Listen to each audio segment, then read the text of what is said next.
Good morning, everyone. I'm Alex Witt, and welcome to MSNBC Sunday. We've just hit 10 a.m. here in the East Coast, 7 a.m. out west, and we're learning new details this morning about that deadly helicopter crash in Afghanistan that killed 30 U.S. Special Operations troops. It is the single deadliest attack on U.S. forces since the war in Afghanistan began in 2001. Among the U.S. casualties were 22 Navy SEALs, and Americans across the U.S. are reacting. We lost some great, brave Americans in the last day or so. It's a real tragedy, and our hearts and minds are with those families. These young men are national treasures. They're irreplaceable. We're covering all angles of this story for you. Right now, Atiya Bawi is live in Kabul, Afghanistan. Ton Trong is live in Norfolk, Virginia for reaction here at home. But let's start in Afghanistan. Atiya with a good morning. What's the latest from there?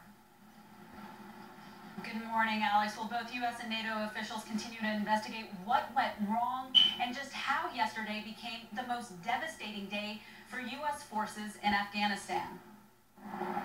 30 U.S. service members and 8 Afghans were killed yesterday when their helicopter came crashing down by insurgent fire. Most of the men belonged to the Navy SEALs Team 6, a group most recently credited for hunting down and killing Osoma Bin Laden. Preliminary reports indicate their CH-47 Chinook helicopter was shot down by the insurgency during a night raid in eastern Afghanistan's Saidabad district of Larduk province, just southwest of the capital, Kabul. The target was a Taliban compound housing insurgent fighters. The American and Afghan special forces were working side by side when their mission took a deadly turn, as their helicopter became the target for the Taliban. It's still not clear if the Chinook was shot down at the beginning or end of the mission.